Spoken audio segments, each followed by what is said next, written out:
Hello everyone, my name is Shivam Upadhyay, student of King George Medical University Lucknow. तो आज की जो वीडियो होने वाली है कोई एजुकेशनल वीडियो नहीं है, बल्कि ये वीडियो जो है उन लोगों के लिए डेडिकेटेड है जो बच्चे नीट की प्रिपरेशन करने भी जाने वाले हैं या फिर जो बच्चे प्रिपरेशन करने चले गए हैं। और ये जो वीडियो केवल उन बच्चों को ही नहीं देखना चाहिए, बल्कि जो उनके माँ बाप हैं, जो उनके पेरेंट्स हैं, उनको भी वीडियो ज़रूर देखनी चाहिए एक बार अपने बच्चों को। कहीं चाहे आप कोटा भेज रहे हो या फिर कहीं भी आप अगर उनको तैयारी करने के लिए भेज रहे हो, नीट की, जेई की, जो भी कम्पिटेटिव एग्ज़ाम्स होते हैं, तो ये वीडियो आपको ज़रूर देखनी चाहिए एक बार। अगर मैं बात करता हूँ नीट की, तो नीट में तकरीबन हर साल जो है 20 लाख बच्चे जो है अब एग्ज़ाम जो है देने लगे हैं। और उनमें 20 लाख में से सिर्फ जो होते हैं 50,000 बच्चे ऐसे होते हैं जो डॉक्टर बन पाते हैं, जिनको गवर्नमेंट सीट जो होती है मिल पाती हैं। बाकी जो बच्चे होते हैं एक्सक्लूड आउट कर दिए जाते हैं। या तो फिर आपके पास पैसा हो, आप प्राइवेट कहीं से कर लो, लेकिन प्राइवेट में भी आप इंडिया में कम से कम अगर आप प्राइवेट MBBS करा रहे हो तो आपको लगभग 60 से 70 लाख रुपए, मिनिमम 60-70 लाख रुपए, बाकी इससे ज़्यादा 1 करोड़ 1.5 करोड़ रुपए जो है आपका पड़ जाता है पूरा 5 साल MBBS का। इंडिया के अलग अलग शहरों में बहुत सारी ऐसी आजकल कोचिंगें खुल गई हैं जहाँ पे बच्चे प्रिपरेशन करने नीट की, जेई की जाते हैं। लेकिन एक जो फेमस जगह है कोटा, कोटा में बहुत सारे बच्चे, लगभग इंडिया से 2 लाख बच्चे जो है जाते हैं वहाँ पे अपने सपनों को पूरा करने के लिए। चाहे वो उसमें जो होता है नीट के बच्चे होते हैं, जेई के बच्चे होते हैं।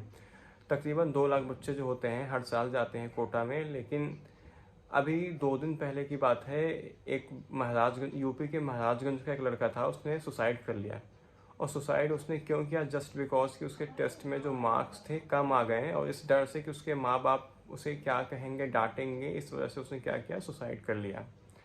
सिर्फ वो कोई एक पहला बच्चा नहीं है कि जिसने किया। अभी 1-2 महीने पहले की बात है, एक लड़का था, अभी मैं आपको उसका वीडियो भी दिखाऊंगा, CCTV में उसके साफ फुटेज दिख रही है कि वो कॉरिडोर में टहल रहा है और टहलते टहलते गया, छत से कूद गया, फ्लोर से, और उसने सुसाइड कर लिया।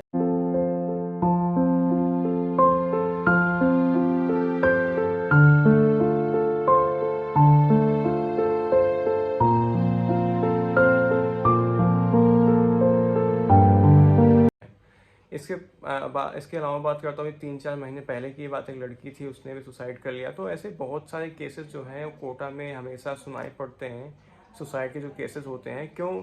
और ये चीज़ क्यों होती है? क्योंकि बस सिंपल सा रीज़न है, प्रेशर। चाहे वो प्रेशर बच्चा खुद ले रहा हो, या फिर उसे कोचिंग प्रेशर देता है, या फिर उसके माँ बाप उसे प्रेशर देते हैं। कि एक सर्वे की बात माने तो तकरीबन 15 बच्चे जो होते हैं हर साल कोटा में सुसाइड कर लेते हैं। और ये कोई हाइपोथेटिकल डाटा नहीं है, एक ऑथेंटिक डाटा है। अभी मैं आपको एक न्यूज़ चैनल का आपको फुटेज दिखाता हूँ, उसका आप उसने सर्वे किया था, तो मैं आपको दिखाता हूँ कि कब कब कितने बच्चों ने सुसाइड किया कोटा में।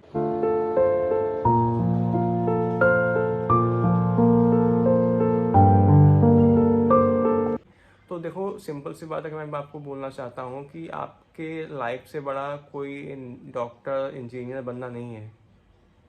आपकी लाइफ रहेगी तो आप बहुत कुछ लाइफ में कर जाओगे। ऐसे बहुत सारे एग्जाम्पल्स हैं। अगर मैं बात कभी आप एक जो अच्छा एग्जाम्पल आपको मैं देना चाहता हूँ, अलख पांडे सर, जो कि बहुत आजकल आप सब जानते होंगे उनको, उनको कोई किसी की पहचान की ज़रूरत नहीं है। अगर वो बंदा, आप सोचो, अगर वो जेई या फिर IIT क्लियर कर लेता, तो फिलहाल आज जहाँ पे वो हैं, एक वो जो एक यूनिकॉर्न कंपनी उनकी बनी है, क्या वो चीज़ें बन पाती? तो इसलिए कोई भी आपके सपना अगर आपका है, वो आपके लाइफ से बड़ा नहीं है। चाहे आपका डॉक्टर बनना हो, इंजीनियर बनना हो, या कुछ भी आपका हो सकता है। मैं केवल बस ये 2 चीज़ों को टारगेट नहीं करता हूँ, कुछ भी वो चीज़ें हो सकती हैं। तो अगर आप कोचिंग करने कहीं बाहर गए हो, तो आपका वहाँ पे जो सबसे प्राइमरी काम क्या है? पढ़ाई करना। ना कि आप वहाँ जाके डिस्ट्रैक्ट हो। डिस्ट्रैक्शन कई सारी चीज़ों से हो सकता है। तो मैं पर्टिकुलर एक एक चीज़ अब नाम नहीं लूँगा, आप समझदार हो, समझ जाओ। आपका जो काम है पढ़ाई करना, पढ़ाई करने वहाँ पे गए हो, अपने माँ बाप को, सपने को लेकर, आपके माँ बाप ने आपके इतना पैसा आपके ऊपर लगाया है, तो आप वहाँ पे जो आपका पहला काम है पढ़ाई करना, तो आप पढ़ाई करने जाओ। अगर आपका 100, आप जितना आप अपनी तरफ से एफर्ट लगा सकते हो, अपना एफर्ट दो पूरा। उसके बाद होना है ना होना हो तो उस भगवान या फिर ऊपर वाले के हाथ में है, आपके हाथ में नहीं। आपके हाथ में जो है वो कर्म करना है, तो आप अपना पूरा 100% दो। उसके बाद होना है ना होना हो तो अलग बात है, आपका हो या ना हो, लेकिन आपका जो काम है पढ़ाई करना, तो आप पढ़ाई करो।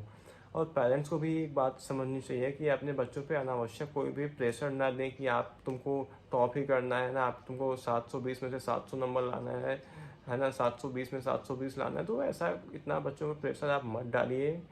ऐसा भी नहीं है कि बस खाली एक ही या दो प्रोफेशन रह गए हैं इंडिया में, अब कोई जॉब या फिर कुछ आपका फ्यूचर बचा, अगर आप इसमें आप फेल हो जाते हो तो आपकी लाइफ में कुछ नहीं बचा है, तो ऐसा बिल्कुल नहीं है। ऐसे बहुत सारी अपॉर्चुनिटीज़ हैं आपकी लाइफ में जहाँ पे आप बहुत अच्छा कर सकते हो। ठीक है, आपने अपना 100% दिया, आपका नहीं हुआ तो कोई बात नहीं, आप दूसरी चीज़ में ट्राई करो, क्या पता आप कहीं और किसी चीज़ के लिए बने हो। और अब एक जो बच्चों का कॉमन सा डाउट था कि अगर हम नीट की प्रिपरेशन करने जा रहे हैं तो कितने हमें ड्रॉप जो है लेने चाहिए। तो देखो, ड्रॉप लेने की कोई लिमिट नहीं है कि आप कितने ड्रॉप लो। आपका अगर एक बार सिलेक्शन हो जाता है, फिर आपसे कोई पूछने नहीं आता कि आपने 4 साल तैयारी किया, 5 साल किया, कि आपने 8 साल किया। लेकिन हाँ, एक जो मैं अगर आपको आइडियल ड्रॉप बताता हूँ तो 2 से 3 ड्रॉप है। अगर आप 3 ड्रॉप में आपका हो जाता है तो ठीक है, नहीं तो फिर आप कहीं और चीज़ें देखो।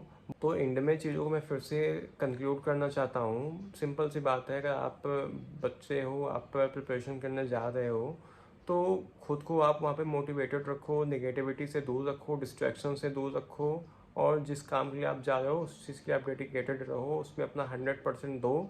और अगर मैं पेरेंट्स को, उनके माँ बाप को बोलना चाहूँगा कि अगर आपका बच्चा गया है तो आप उस पर अनावश्यक रूप से प्रेशर न डालें।